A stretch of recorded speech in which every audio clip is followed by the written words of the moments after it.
Here we go. Episode 77, Wrestling with the Business. The varsity athlete, Jeremy. No gimmicks, Matt. All business, Dan. Hey, guess what? It's Wrestlemania week. Live from Las Vegas. We're not there. I don't know what's going on. We're not filming our podcast from on location, but whatever. Maybe one day we'll get there. The we got a lot to go lost over in the mail. this week. We're going to go over all the predictions in the card. 50 greatest WrestleMania matches. We're going to talk about that. Dynamite officially exceeds Nitro. Hey, eat your heart out, Eric Bischoff. And Triple H making all the podcast rounds this week. We're going to talk about that. And also WrestleMania 41. Is it a bust? Is it not? We're going to jump into that first. But before we get into that, make sure you like, comment, share, or subscribe. And make sure you pile driver that notification button. Close. Right You were down close. below. You were close. And with that, let's dive right in, shall we?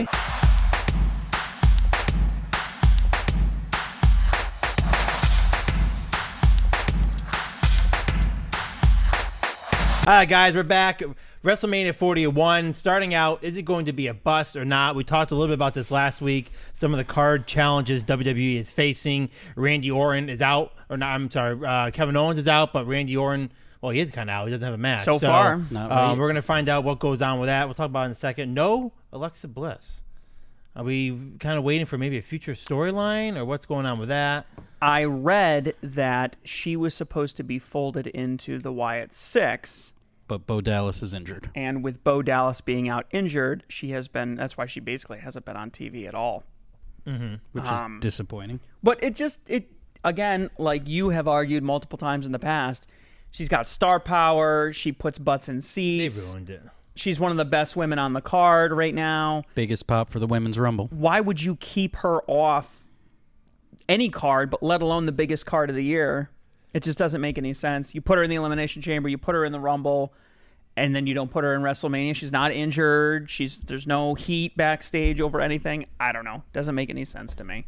I think maybe, Matt, you'll agree with me on this one. I think they screwed up her whole return and storyline when she didn't win the Royal Rumble. Yeah. They had the reaction, they had the crowd, they had everything behind them, and it was probably the most shocking female return. I mean, let's be honest. Anyone would have been better than Charlotte winning. Yeah. But yes, absolutely. Everyone wanted Alexa to win. And then they screwed up again with Elimination Chamber. They should have made her win that. They didn't. They've had many opportunities to get her, and they honestly ruined what? She was gone for what? 2 years? It was 2 years almost. Yeah. Gone. They ruined all of it. Like I've never seen a more botched return from someone who has gone that long.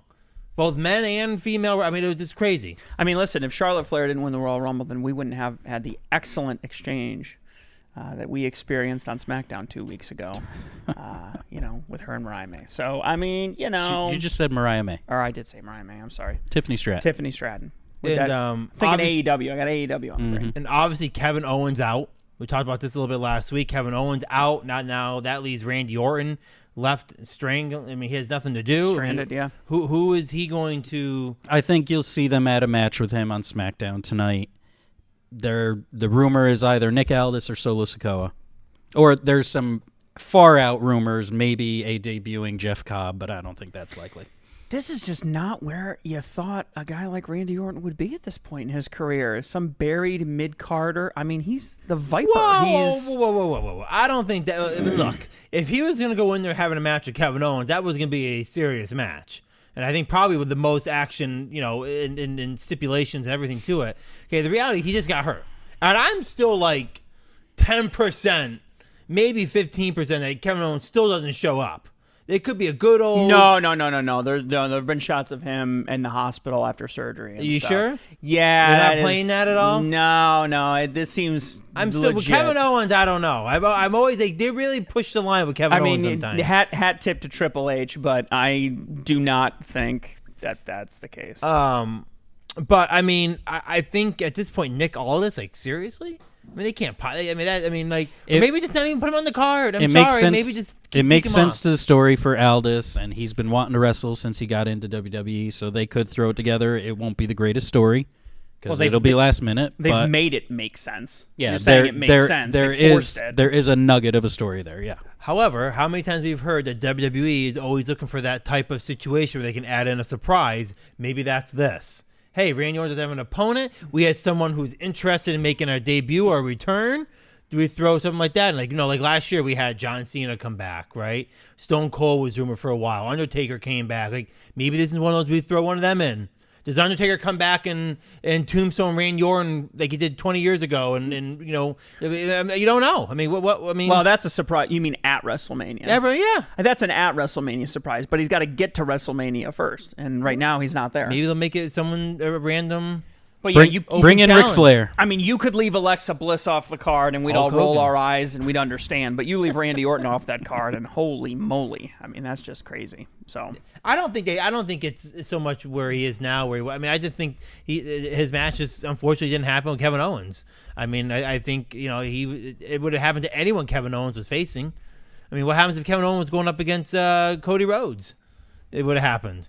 I mean, it is what it is. But I don't think it has anything to do with Randy Orton and where he is with his career. I think it's just more things happen. I do agree there's a lot fewer stipulations, a lot of these matches. I know we talked about this before. A lot of them are, because we have such a full card, a lot of these matches are triple threats, fatal four-ways. But do you feel like we're lacking some match stipulations across both nights? Like there's very little hardcore, Hell in a Cell, very little tables match. Like are we missing the classic stipulations? Money in the Bank used to be a WrestleMania staple. I mean, there's not a lot of interesting, fun stipulations going. I mean, there's the titles, which is always there, but then everything else is like a singles match, triple threat match, whatever. Well, you guys say that there's only 3 matches that are triple threat or fatal four-way.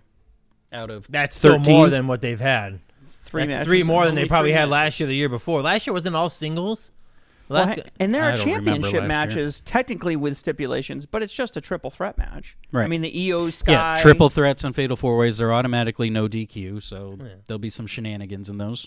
Maybe. I don't know. It just seems a little barren to me from a fun stipulation. I will say I there's agree. one match that has my interest, the rest of them don't. I don't know why. So I do agree that this is coming off as a little bit of a bust, this WrestleMania. I'm very, very disappointed, and I feel like there's a lack of anything excitement in the Roman Reigns, CM Punk, Seth Rollins. I just don't know what we're accomplishing with that match. There's no giving no Punk stipulations. his main event. That's all it is. Yeah, I mean, I talked about this. You and I talked about it last week. Paul. Yeah, they're calling Paul over. Paul, Okay. come here, Paul. Make it a number 1 contenders, man. Like, put something on it. Yeah, that you I have agree. 3 of your top 4 guys in the promotion wrestling for no reason. Like, what are we wrestling for?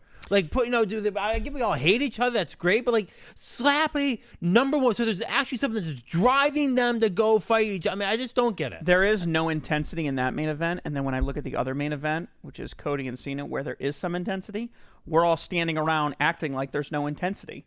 Cody's doing his big long walk out to the ring, and Cena's doing his slow strut and yelling at the crowd. Like there's no aggression aimed at Cody. It's always aimed at the fans when he's out there. I don't know. I don't understand Do you think WWE puts all their attention in their drive and their focus into one match? Like, as a viewer going to watch WrestleMania, is it wrong that the only thing you're interested in is watching the last match on Sunday? That would be wrong. I don't think that's the case here. I think there are some other... It just seems to me like WWE, it's been this way for a long time, but for some reason, they not only have they become corporatized, but I kind of get this hot and cold feeling from them. They kind of lean into some controversies and they lean away from it, and it takes away from it feels like we're going through the motions. Yeah. Especially with the whole Cena Rhodes thing.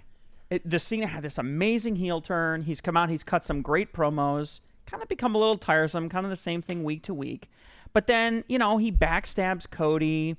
He puts him on the mat, right? He beats the living shit out of him. And then Cody just comes out to his music and is dancing around. And, I mean, in the old days, you'd need a whole team of security people to keep these guys apart. And then on the other side, you've got this sort of feigned intensity, this fight over, the good graces of Paul Heyman, where they're trying to force this intensity where it really doesn't exist at all. So they're kind of I don't know, they're leaning away from all this good heat that could potentially be there in great situations. There was another one that broke recently. What's Gable's latest thing? The Great American Luchador. Yeah, the Luchador thing. He's doing this Great American Luchador Grande thing. Americano or Grande something like that. Americano, right? And it's funny. He's going up against Rey Mysterio. Well, when they originally put Grande Americano out there, they billed him from the Gulf of America. And then they pulled it down and they changed it to the Gulf of Mexico. Like, why would you lean away from that? That's like good That's heat. good heel heat. It's like kind of, it's like good heat, especially with the luchadors and stuff. That's good heat. They're leaning away from that. I'm like, why does it feel like we have to go through the motions and we're leaning away from every little piece? They would have never done that in the 1980s. I mean, how many times did we see No, it's a different American time, flags getting stomped on and rubbed in the dirt and all that stuff? You know, like, they wouldn't lean away from that kind of controversy before. Why are we doing it now? I don't know. I don't understand. No. I don't know. I keep saying this just about every week. WWE makes every single pay-per-view seem as big as WrestleMania, so why should WrestleMania be special at all? That's how I'm viewing this card. There are a couple of matches that will be interesting. There'll be a couple of matches that'll be good matches, but overall, I guarantee it's not going to look any different visually from Royal Rumble or Backlash or Bad Blood or whatever else, because they just make everything so cookie cutter now to be as big as WrestleMania. I agree and disagree with you. I agree that they're making every show like that. I disagree with you in the fact that WrestleMania is WrestleMania. I think just it being WrestleMania, you automatically get that vibe like this is the show. Like this is. I don't think it loses the hype. I mean, the hype from WrestleMania is always going to be there, but I agree. When we take a look at Survivor Series and we look at Royal Rumble, even the first Raw on SummerSlam, Netflix. yeah. I mean, even like they are putting in a lot of the cameras, the digital, the fire, the pyro, everything. They put the works in. But I do feel like WrestleMania has that extra hype. Like, hey, this is WrestleMania. Like this is like I'm actually like I look forward to watching it. Again, I feel like it's a little bit of a lackluster compared to the other ones, and I feel like for me, all my hype is in what's going to end the show, like it was last year. Right. Like how's this show? I mean, I feel Are like they going to let Cody? Where are we? Like it just, I wish all these other matches had some, and maybe they will end up having some crazy. But like right now, my drive is like, how is the show going to end? Like that's what my drive is right now, and it was last year. So I feel like they're putting a lot of emphasis on too much of the storytelling at the end of the show, and they're losing out on some of the stuff that they have at the beginning of the show and the middle with all these other matches and rivalries. But I mean, it is what it is. The other thing that sticks out too is what's the importance of the Royal Rumble now? Since neither one of those winners are actually in the main event, unless you say there's 5 main events again. Well, this is when we go back to where they really screwed up the Jey Uso thing. Right. They really did. Like, and I get that. This is where WWE's got to decide what belt means what, right? Because when you win the Royal Rumble, and the wrestler gets to choose. You're basically saying the World Heavyweight and the Universal Championship are the same thing. You get to pick which one you want. Sure, you're trying to put them on the same level. So we're trying to argue. If I'm Jey Uso, why would I not want a chance at this one if this one isn't the same? I mean, you know what I mean? Like, we know the World Heavyweight Universal Champ, or the whatever it's called, WWE Universal Championship is the main belt. Then you have the World Heavyweight. He went for the World Heavyweight, which I think kind of diminishes why you're even wrestling in the Royal Rumble. Yeah, definitely. Well, and we knew this. The World Heavyweight Championship was going to be the little brother belt. It was going to be the junior belt to the Universal Championship. It's felt like that since the beginning. The way the whole thing's botched, and we talked about that. The whole thing's botched. The whole Jey Uso winning and how they thought that was going to work out, and Gunther, that whole storyline, that whole situation is all botched. I think they're just trying to save face at this point and get on from it, and probably have Jey Uso win, have him for a couple months and lose it. But like, I think right now they're just trying to get out of that. And I think it's tying up a lot of loose ends. Once it's all done, they can move on. Well, you got one more thing? Yeah. So the last thing, ticket sales. Oh, that's what I was going to say. So we talked last week about how there's been a lack of tickets selling, stuff like that. Prices are down 25% right now. So this week they finally hit 25%. The question's going to be, now that they've started to come down and I believe that's the case, are people going to start jumping in now and buying them? Because, hey, if you could buy them last week or you can buy them this week with 25% or even more down, what week are you going to buy them? Right. Well, I think there's going to be a mad rush of people buying it at the last minute. Well, there's a little bit of truth to that. So I've got these are from Tuesday. These numbers are from Tuesday. Current tickets Saturday night. Current ticket sales, tickets distributed Saturday, 51,373, which is up 1,257 over the weekend. So 1,200 tickets in a couple of days, that's a big bump for them. They were doing hundreds for a long time. But 51,000 in a stadium that seats 60. That's what, 85% capacity? Those aren't WrestleMania numbers. Sunday, Don't do math for Dan. Sunday, tickets distributed 53,072, up 645 Not a big jump. in the 3 days prior. So not nearly as big a jump. So I'm thinking maybe a lot of people upgraded to a combo ticket. Maybe they were just going to come on Sunday, and now once they saw the ticket drop, they moved to a combo. But I mean, all that we've been talking about, it seems to be showing in the tickets. 50,000. I mean, these are barely the numbers that they did in 2021 when Allegiant hosted SummerSlam. They did 51.9 or something. No, and I'm not trying to. I think the prices are a little high. Mm-hmm. I definitely that's contributing to them not selling out, especially with everything going on now with the economy back and forth. People are just you don't want to go drop $1,000 on a ticket. I get it, but to be fair, they are selling out 2 shows. Or they're doing 2 shows. I mean, that's 50-50. You're looking at close to 110,000 tickets sold over a weekend. I mean, back in the day, we had one night. So it's one of those like, what do we? If you want to sell out night 1, you got to put together a card that's going to sell out night 1. I disagree with you only because they've done 60, 70, almost 80,000 on WrestleMania nights in the past. I mean, this is a proven track record. They can do 2 nights. Yeah, they can do 2 nights of 70, 75,000. I think it's all the things we talked about. The lack of intensity in the card.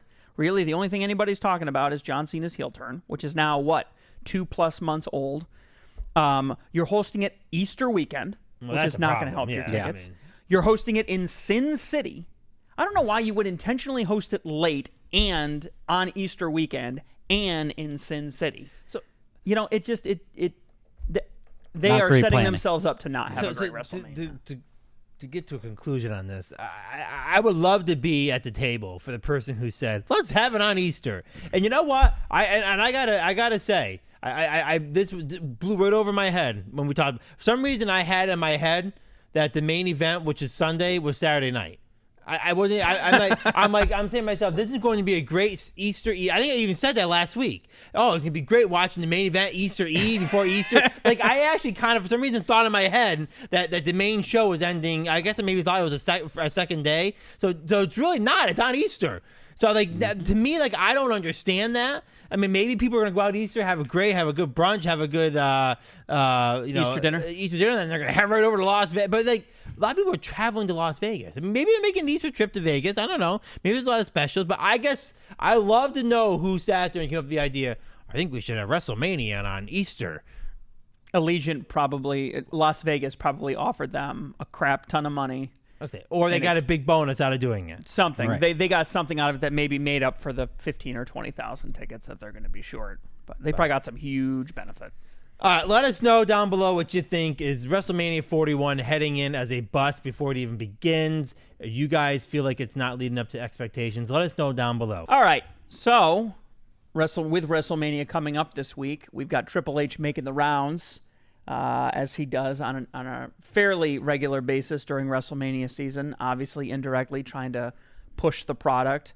2 notable podcasts that he was on this week. Probably most notable was the Flagrant podcast. And next was the High Performance podcast. He was on other ones, but those were the 2 that I primarily watched.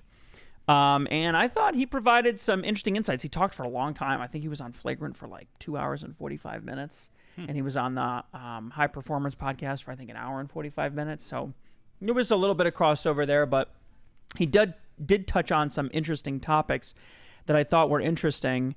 And I guess to get the conversation started, I guess I can talk about the fact that he feels very differently about Jey Uso than you do, Dan. He actually listed the Jey Uso push as one of the accidental happy accidents, as it were, that Jey Uso being separated from Jimmy and trying to go off on their own was an experiment that they weren't sure about, and then all of a sudden, like the whole yeet angle, like with bouncing to the music and everything, was just very it developed very naturally, and then the crowd started doing it back at him, and then yeet, I guess, was something that he used to say that would bother Roman Reigns. And so it kind of became a thing backstage that he brought with him onto his gimmick in front. And he thinks that main event Jey Uso is just the greatest thing since sliced bread, that it actually is going over, and that from a business perspective, he's got to say that. He thinks that it's a huge... Well, I guess here's the reason why I bring it up is because he was asked to give an example of something that he wasn't an experiment that worked out well, and that's the thing that he listed. 35 years in the business, and he could have listed anything in the entire world. His own stuff, other stuff. Maybe he thought maybe there were question marks about Hell in a Cell or whatever. But this was the thing that he brought up. So it must be on his mind, and I really believed him when he said that he thought that Jey Uso and that whole Yeet gimmick are crushing it. And apparently to him, they absolutely are crushing it. Well, they're crushing it with T-shirt sales. I don't know about interest in the actual matches. That was another interesting thing. Thanks for saying that. He made it abundantly clear in the interview, too, that he does not give a shit about what happens on the internet. He doesn't give a damn. He doesn't look at it. He doesn't trust it. He doesn't see it as viable data. This coming from the guy who built up his latest reputation on NXT and pushing all of the internet darlings. The only thing that he really cares about is what happens in the stadium there. So if you fill the stadium with people that want to yeet and wave their hands up and down, and they sell a bunch of T-shirts, then he's convinced that that's the he's greatest so full product of in the shit. world. Yeah, I don't believe it either. I'm a big Triple H fan. I like the way he does business. I like the way he does content. I like the way he's been running things. Okay, but you cannot tell me you don't care about what's going on outside of the arena. That's a bunch of bullshit. Yeah, he was very dismissive, haters gonna hate. I don't pay any attention to it. But I agree. You do need to worry about what's going on in there. I do feel like you need, I know, look, we talked a couple shows ago about the reaction from, the shows leading up to, from Elimination Chamber to WrestleMania, the ones that were all outside the country, and the reactions the crowds were getting. And you wouldn't get those the first couple weeks. Where were they? They were in Brussels right after the London. Cena. They were in Brussels, London, and I think they were in Bologna. I think they were in Italy. That was the first one they did. And I think right after Elimination Chamber, or right after. That was like a month ago. Yeah, and the crowd reaction was crazy. Yep. You wouldn't have got that in the States. Like cheering, like booing the shit out of Cena. You wouldn't have got that. Is great. When you can watch a show and you can see what's going on and see that type of reaction, that's great. So I applaud Triple H for worrying about what's going on in the building. I think that's something he should be doing. But to say that's all you care about and you don't watch what goes on outside, that's bullshit. I think Triple H is one of the biggest trolls out there, on purpose troll. I think he trolls the online community. I think it's great. Because people, this day and age, we all overanalyze WWE, any pro wrestling. We all, like what we're doing right now, we overanalyze it, right? Everyone thinks they know what's going to happen. They all think this is so clearly obvious what's going to happen. That's the genre and the era that Triple H is living in now, where he's got to kind of counter-react that. Give a couple surprises. And I think he's done a great job doing that. But to do that, you got to be paying attention outside than just the stadium. So I think he's a little full of shit on that.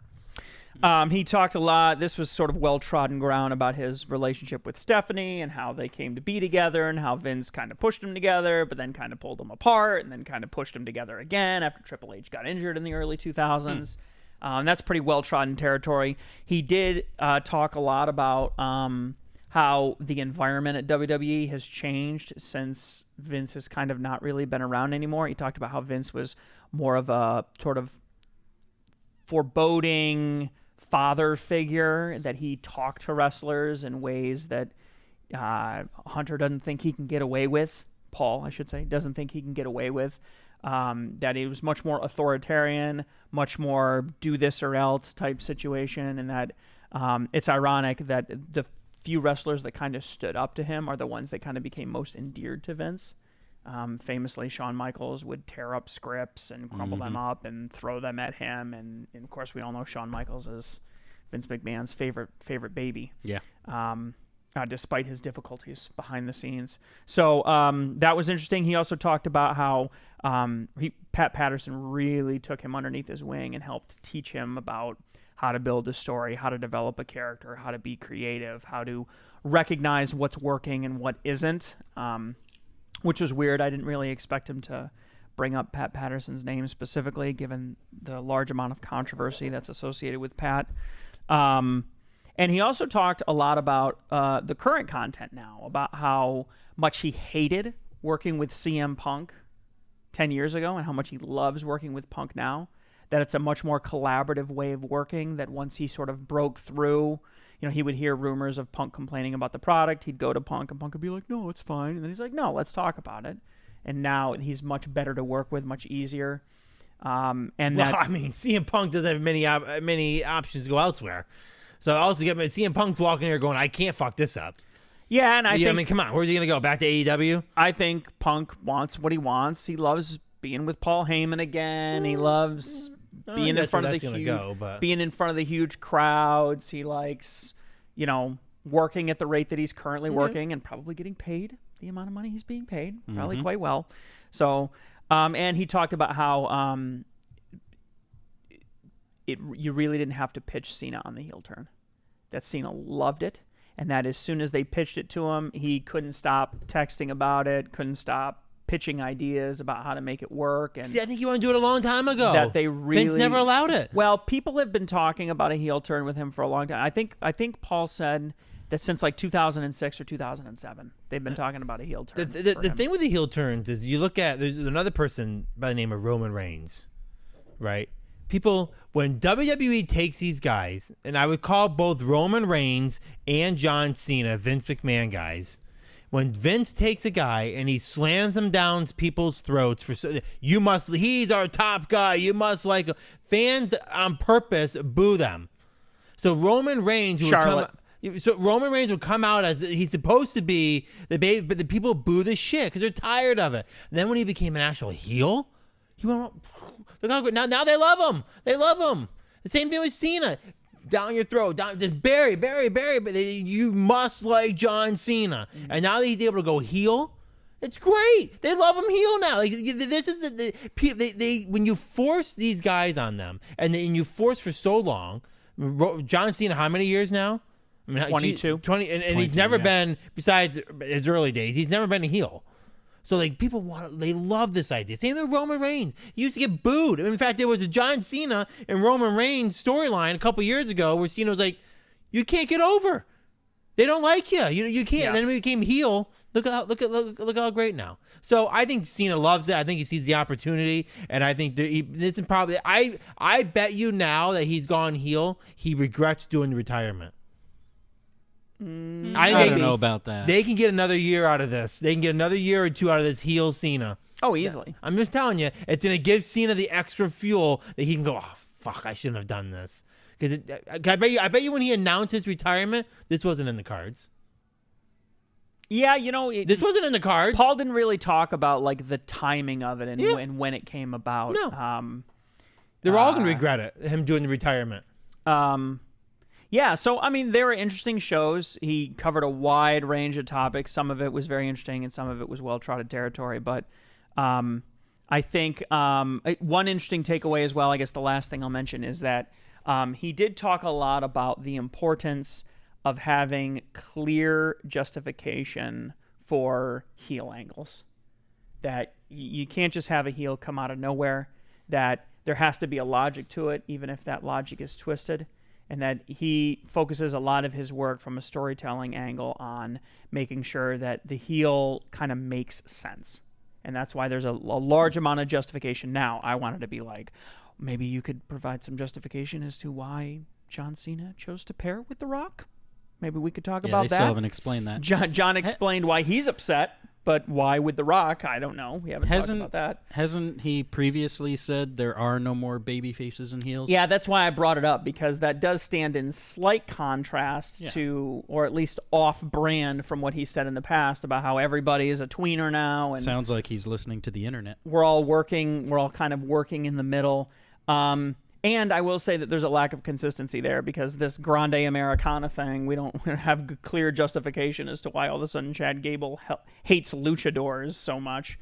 I think that they just start something and they think that if they continue it for long enough, it'll just be like, yeah, he's always hated him. It's been 6 months and he's hated him. So. To be clear, Grande Americano is not Chad Gable. They're two different people. They've been seen on screen together. Kayfabe, brother. Come on. Jesus. Hilarious. Aren't you no gimmicks, Matt Lambert? Yeah, I am. Anyways, so that's it. Triple H making the rounds there. You're right. They really haven't explained the whole John Cena going to The Rock yet. No, they have not. They've explained the heel turn, which is great. I think he has a lot of justification They for that. haven't even acknowledged it. They haven't even mentioned The Rock's name. That's what makes me think there's something planned for it. You just can't. You just not gonna have The Rock now involved. There's gotta be. We'll talk about that in a little bit. I don't know, but there you have it. All right, so we got one AEW story this week because Dan's back. He doesn't want to talk about AEW, so. But some good news. AEW's episode count has exceeded Nitro as of this Wednesday's episode, 289 episodes. Nitro only lasted 288. So they're saying it is the longest running pro wrestling show in prime time on Turner Networks. Yeah. Which is a little misleading. But hey, good for them. It's like a football statistic. Most catches on a Thursday with his left hand. So yeah, I already talked about this off air, but I got to bring it up. WCW Saturday Night ran for 28 years. So whether you consider Saturday Night prime time or not, that's the question. But good for AEW Dynamite. You want to hear Eric Bischoff's? I was going to say, I'm waiting his hat tip to Tony Khan and how Tony Khan has. I want to congratulate Tony Khan and his entire staff. This obviously means a lot to them, and congratulations. It does say a lot about Tony's commitment. Tony puts his own money into this. You can judge the product. I can judge the product. I often have. I just don't watch it anymore. And the truth is, his vision, his dream, his money, his commitment. So congratulations, because what he did isn't easy, no matter how anyone feels about it, how anyone feels about the product. It wasn't easy and still isn't. It doesn't bother me a bit. It just doesn't mean anything to me while it does to Tony and the company. The biggest takeaway for me is that's a sour comment. That's sour. It's always sour. It really highlighted for me how Nitro just went off like a firecracker. Mm-hmm. Like, when I think back to AEW Dynamite, I remember the first episode came out. It seems like it was just a year or two ago. I mean, it really doesn't seem that long ago. And there was no massive global pandemic that Nitro had to fight through. Mm-hmm. And all of the crazy controversies that were associated with Nitro and the storylines, there was just so much more up and down. And the down was so much deeper than the downs that we've hit so far. It really highlighted for me, like, wow, like Nitro was only about 5+ years. Like, It was not this huge stretch of time. 95 to 2001. And yet it seems, looking back, it's this huge stretch of time. But when you got the NWO stuff going on, right? Crow Sting. The greatest heel turn, Crow Sting, like just all Goldberg, like that whole, 170-0 or whatever he made it up to. Like, that's just, it's interesting to think. I wonder if there is some link between all that craziness, all that success leading to a shorter life. You know what I'm saying? And if the fact that Tony Khan's been a little more steady Eddie with it, that, Lord knows, like, Turner had more money than God. He could have kept it going as long as he wanted to if he didn't sell out to. Yeah, but I think what's going to be important for AEW is the next 5 years now. As long as there is the next 5 years, that's going to be the key, is to make it through. The next how do you 5 years. keep the product going? I mean, we've talked about this. You have your honeymoon era. You have you have everyone signed. We're definitely through that. Now we're getting to that where people really see what the product is, and contracts are expiring and stuff like Chris Jericho this year is done. Is he going to renew or is he not? Those are the type of things you're going to start to see. Like, that's the stuff where, like, now Tony Khan's really got to, You know, because he might have got people cheap, but now they're gonna be expensive. MJF expensive now. Like now he's putting money where his mouth is, and can he keep that going for? It's been longer than 5 years, right? How long? 5.5. Yeah, it's a little bit. So they get the next 5 years. I think is really anyone. I think the first 5. I mean, it achieves a lot, but I think achieving the next 5 is Tony Khan going to be here 10 years. That's gonna be the question. I have a question for you, Matt. It's very important that you have the support system that you need behind the scenes. Obviously, Tony Khan, very critical financially, creatively. As far as on-air talent, though, who do you think has been most pivotal in the success that AEW has experienced up to this point? First one that came to mind was Orange Cassidy. Really? I think so. MJF for sure, but Orange Cassidy, he came out of nowhere, and he's one of the top guys. And he's still to this day. homegrown. He wasn't brought in. See, when you look at all of the WCW talent, they were all, except for Sting, they were all basically carryovers. Scott Hall, Kevin Nash, Hulk Hogan, Randy Savage. Not entirely, no. Diamond Dallas Page, Booker T, Rey Mysterio, Dean Malenko, Chris Benoit, those guys. They were all... Dean Malenko did come into my mind. Scott Steiner. They weren't WWF guys. I'm talking about, though, headline world title contender people. Yeah, Goldberg and Sting. They were the only They were really... And Goldberg came in kind of late. Page. DDP, okay, maybe. I give you that one. I have to credit AEW with MJF and Chris Jericho. I think Chris Jericho...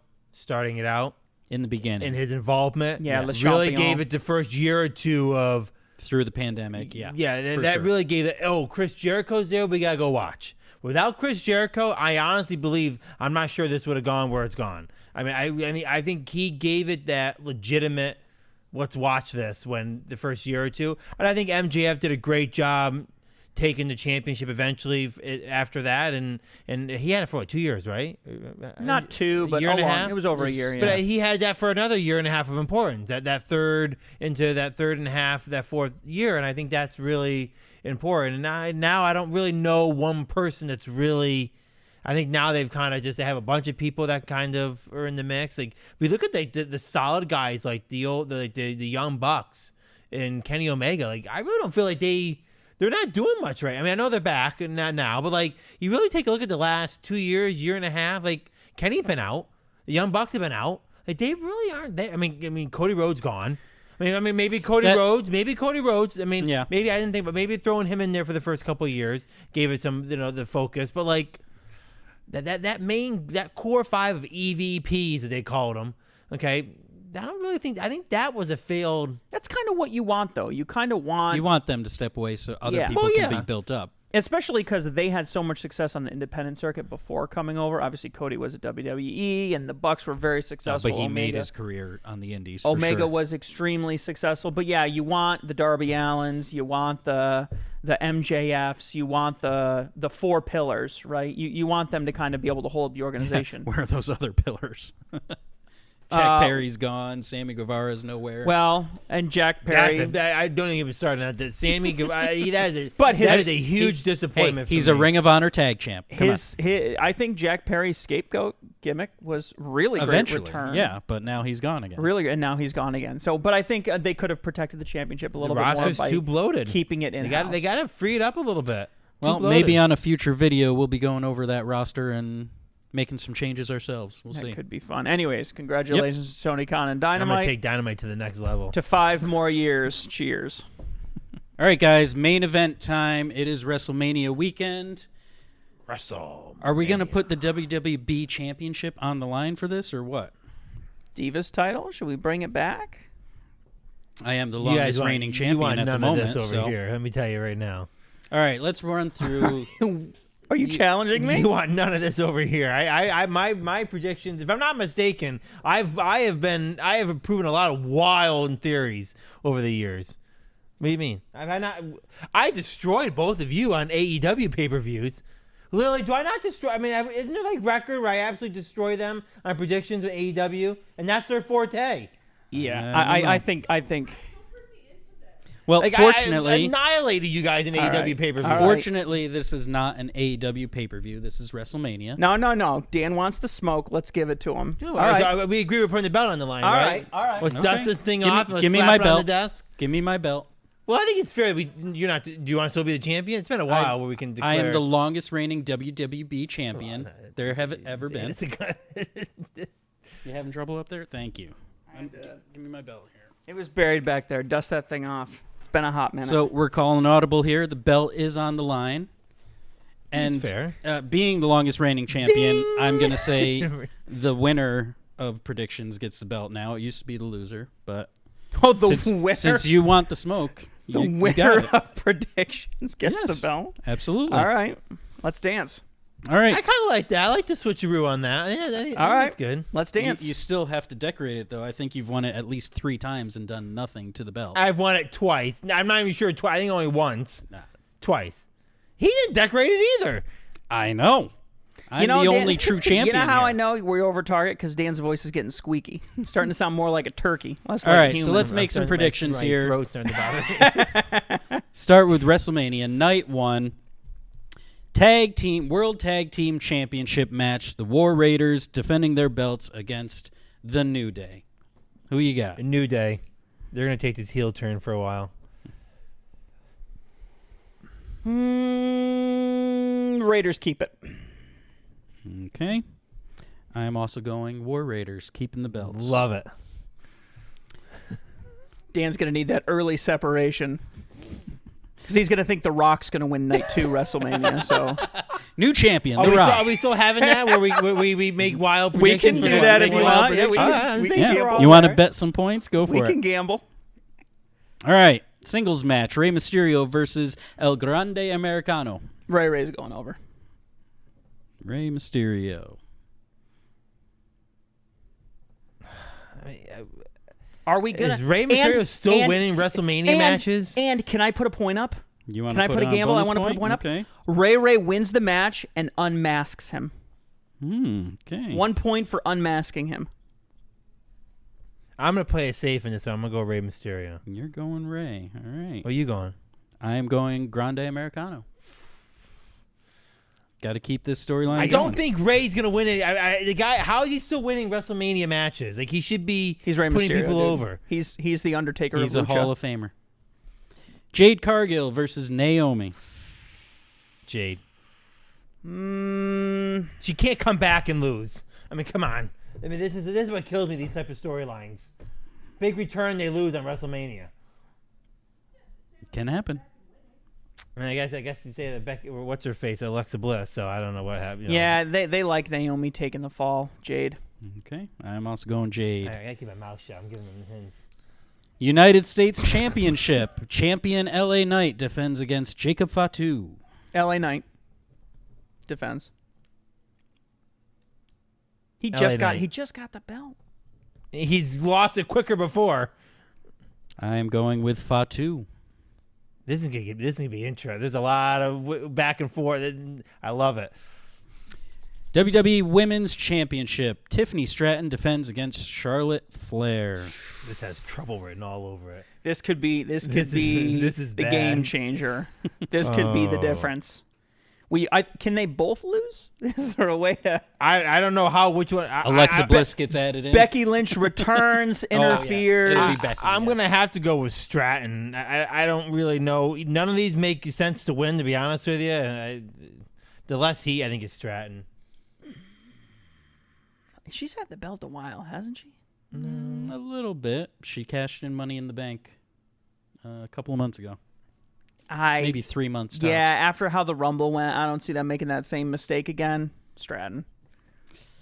I don't know. I think I'm calling Charlotte. I mean, they would actually boo her at WrestleMania. Absolutely, they would. Oh man. I don't think. Well, apparently Triple H doesn't listen to the internet, so Yeah. Well, the crowds have been giving him a pretty clear signal too. And that's like a bad boo that she's getting. that's the other thing. Both Royal Rumble winners are both on night 1.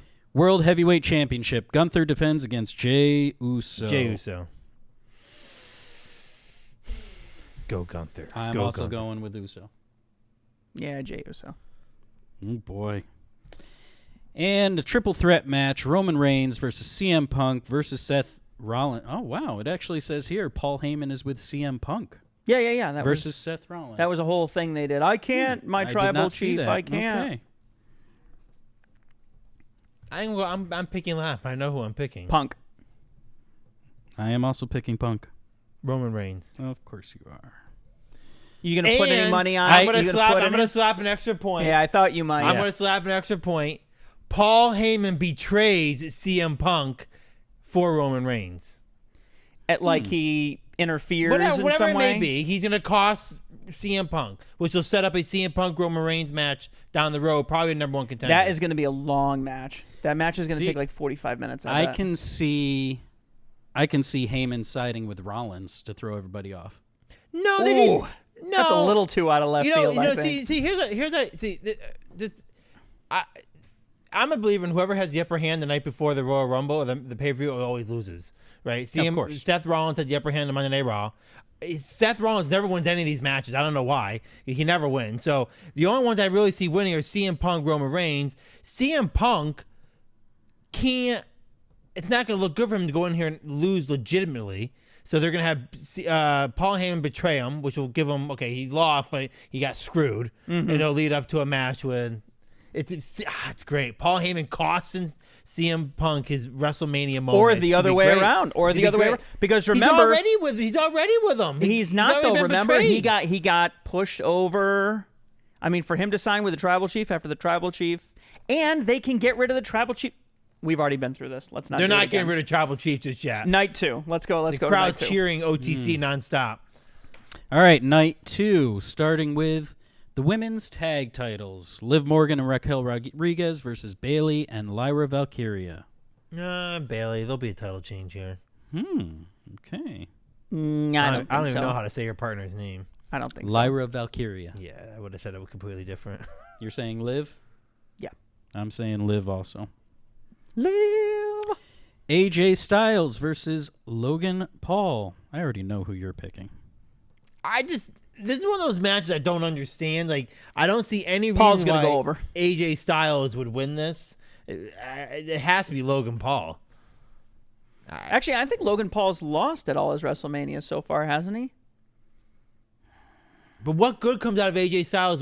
This match has nothing good in it at all. I think they're setting up a Logan Paul is going to be around a little more often. We're going to see him a little bit more this year. He doesn't have a heck of a lot going on outside of the ring that I know of as compared to like his brother who's trying to fight everybody under the sun and is in great shape. I think we might see him a little bit more. I think they put him over at WrestleMania. So you're saying Paul? Yep. You're saying Paul? Mm-hmm. I'm saying AJ. Well, Matt's taking a lot of... Matt, what's going on over there? You're picking a lot of wild ones. When 9 men say yes, 1 man must say no. Fatal 4-way for the Intercontinental Championship. Braun Breaker defends against Penta, Finn Balor, and Dominic Mysterio. Penta. Ooh. Yeah, man, I don't know. It's between Braun and Penta for me. Really? I'd love to see Dominic Mysterio win myself, but I just know that's not going to happen. Well, I am picking Dominic Mysterio to win. I honestly hope he does win, to be honest. I just don't think he is. I think he'd be great champ. I think his reign is over. I think Penta. Okay. I don't think Penta's going to win. Now that Phoenix is there, I think he's going to do a tag team. They always prefer doing tag teams, seemingly. But If they're trying to reignite the tag team division, they might do that. here is the one stipulation match. Sin City Street Fight. Damian Priest versus Drew McIntyre. Mac. Return of the Mac. Yeah, I'm saying McIntyre also. You know that I'll be McIntyre. back. With everything he's going through, he's not going to add. He's not going to allow losing at WrestleMania on top Boy, of this is everything the else. I forget this goes all the way back to the Rumble. This is like the least intense. It goes back that far, and there's no intensity to it. Triple threat match for the Women's World Championship. Io Sky defends against Bianca Belair and Rhea Ripley. Man, I want to say Bianca. I don't. I'm going to go Rhea Ripley. I She don't. wins it back. No, I think it's either Bianca or Io retains. We'll make it a full-on triple threat. Bianca. Okay. You got Bianca, you got Rhea, I've got Io. Love it. And finally, well, as of right now, the last match, WWE Championship, Cody Rhodes defends against John Cena. Look at that shitty. I want to hear what these two think about this match before I say mine. I know where I'm going. I want to hear what you guys I've been saying all along, John Cena's going to win. You look like the cat that molested the canary. The sayings he comes up with, I don't even know what they mean. It's a classic phrase, Dan. Read a book. It was first phrased in 1927. Lily, you okay? I think Cena wins it. I think Cena wins it. It's just such a great storyline. They ruined so much by him not winning. By the way, I looked at the shows that he's currently being advertised He's to on a after lot. he is on a lot. And there's no Cody Rhodes Raw after WrestleMania. A lot of SmackDown appearances, specifically. Very SmackDown heavy. But I also believe don't put in too much thought on that. But he is right now Cody Rhodes for the Raw after WrestleMania in Vegas. They are advertising. So John Cena is going to be there the night after WrestleMania. Right now, Cody Rhodes is not advertised. Yep. Now, I wouldn't put much thought into that. But Right, they might just be trying to for the farewell but tour. he's not currently advertised. So right now, you have a bonus point on Grande Americano being unmasked. Yeah, correct? so they kill the gimmick. Okay. That's how they kill the gimmick. You've got a bonus point on Heyman betraying Punk and siding with Reigns, right? Yep. All right. My bonus point, Orton is going to have a match. And my second bonus point. Well, it's a given, Matt. We all know he's going to have a match. Do we know that? We don't know that as of time Well, of then recording. I'd like to put a point on Triple H being there. Hang on. Wait a second. Bonus point on Orton has a match. A second bonus point that it's with Sikoa and he beats Solo Sikoa. There. How's Now, that? if none of that happens, I if lose 2 one of those points. things doesn't, you lose. Wait a minute. 2 points. So 1 point is on Orton wrestles, and the second point is on that he wrestles Sikoa and he wins. Yes. Okay, I'll allow it. There's enough stipulation. I mean, that's a very specific. And I want to add one more. Okay. How come you're not writing down your stipulations, Matt? It's right there. Oh, okay. All right. Okay. I was looking at a different spot. Yeah, damn right. I always have. I'm gonna put a 1 point on the Rock appearance at the show. Come on, dude. Do you think he's gonna show up or no? I mean, if he, I think he's going to show up. Come on. Yes, of course he's going to be there. That's you think? that's Orton level. You need to pile another prediction on top of it. Okay. No. Okay. I make a 1 point prediction that he is involved in the main event. So it's not like he's just backstage talking to Cena. He comes out to the ring for the main event. On night 2. Night 2. Night 2 main event, and what? He just comes out. He's and a that full counts? entrance, comes out. Whatever he does around the ring, he comes out. He's around the ring. Whatever that is, he's there. He doesn't even have to speak. Well, I don't think he's going to speak. What was he going to talk about? If it's during the match, he's not going to speak. Okay, so you think So what it's not- happened? So it's not like. So what happened in Elimination Chamber would count. Yeah. What won't count is let's say before the match, Cena comes up and talks to The Rock backstage. That doesn't count. The Rock is actually He has to be gonna in come the out ring. to the show. He has to be in the ring. Well, just comes out, walks around in the stage area or around the ring. Yeah. Oh, definitely a vest, Dan style. All right. Any last minute, Jerry? We all got 2 points. You got to throw it in I there. just feel like you're making these predictions that are not predictions. It's like, What do you mean? I don't know. It's like they're just so. Again, My Paul Heyman one is great. Well, that. I'm not critical of that one. That one's okay. But I got to root for the The two Rock. where it's like Orton's going to be there. It's like, well, okay, you wanna- Triple H is going to be there. Do you want to put a point on a celebrity in the crowd or Or a something? return? Debut of somebody? I do want to predict something a little. Crazy. I kind of want to predict that IShow Speed's going to be there, and is going to be involved. I think in he's the still Logan- healing from the spear in at the Royal Rumble. the Logan Paul match. Destroyed. He's been in put a traction point- for I'll 3 put months. a point on IShow Speed being there. That's outside. I don't want to do something in the ring. Let's do something outside. I don't really have too many celebrity. None of these matches sort of are kind of No, yeah. open Do we to want to celebrities. No, add, they like, just any, they like- just show celebrities in the crowd. Do we That's want it. to add any like special moments? Like, do we think like Stephanie McMahon, is she gonna make an appearance on the show? I'm half expecting Big E to play some part in the New Day match, cost him the match or something.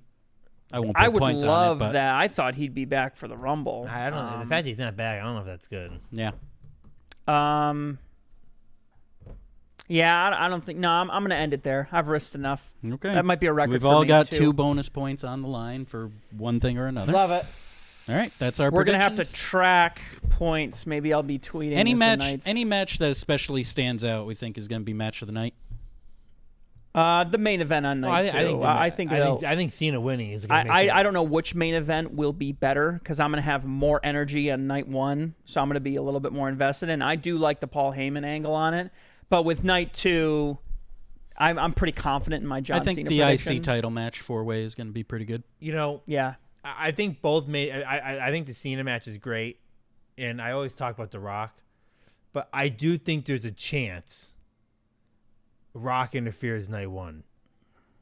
CM Punk has some words. See, that's a prediction that you There put you a go. point on. That's See, what you like should that's put. something. Okay. Well, I'm not. But like, I really think they have an opportunity. Where like when I'm like I just have a lot of questions about this main event night 1. It doesn't make any sense, and you know Rock feel betrayed by Roman Reigns. CM Punk talk shit about The Rock. I can see a little bit there. If The Rock has moved on from Cody, and now that's the new thing with Cena. Now Rock makes it. I can see that a little bit. There's a little hint in my head like, oh, maybe he shows up for that. So I have a feeling they're gonna try to. They got to add some story in some of these other matches, and that could be a way of adding some story into them. I think Randy Orton's gonna be a situation where I think there could be a big surprise there. Wait a minute. You made the Randy Orton prediction. Randy Orton's going to be there, and it's Jacob Fatu, right? And he wins. No, it's Sikoa. Or Sikoa, and he wins. Yes. Right, Fatu's already in. I can see a legend coming back against Orton. Make it a WrestleMania moment. Legend what, killer. What legends are left, though, that can actually do anything? Undertaker can't do anything. Stone Cold. Maybe Stone Cold, but there's no reason for They it. almost had him last year. There's no reason for it. He's in rough shape. I would not want to see him. Yeah, Brock Lesnar. Oh wow, the light just went off there. Look, I got both their attention. Again, Brock Lesnar. if No. Lesnar comes back, though, he's going to kill Randy, He's and gonna Randy's get not going to do squashed, that. Yeah. He just wants a WrestleMania moment. That's all he wants. No. That's not going to be a moment. No. That's not going to be a No, moment. Sami that's, that Zayn? ain't happening. That's not... Why? So boring. Why would Sammy come back to I face don't know. Maybe Orton? he feels Randy Orton let him down with Kevin Owens, and Kevin Owens. I mean, I don't know. Like you said, you got to find a way of making someone a heel. Like Triple H said. If they were going to do that, they would have started building that story when Kevin Owens Things was may not come announced. together yet. Maybe it's all last minute. I mean, everything's last minute right now. It is, and you don't have the time that you need to. I mean, who knows how they're going to put it together? Oh, well. They already have a nugget of a match with Nick Aldis, and they can pull something up for Sikoa. Anyone else, it wouldn't make sense. Enough talking. I've had enough. Our notes are down, written in blood. We're agreeing to it. The winner this time is going to win the Divas Championship, guys. That's all we have. WWB Championship. Divas is copyrighted. Come on. The WWB Divas Championship is on the line. The Feathered Divas Championship is on the line. Please put your predictions down below. Make sure that you're going to be watching. Of course, all 3 of us are going to be watching. Don't forget to like, comment, share, and subscribe. Please continue watching and check out the awesome content that we have. Some game-related content potentially in the future, or a game and video game otherwise to look forward to. And keep watching. We'll keep wrestling with the business.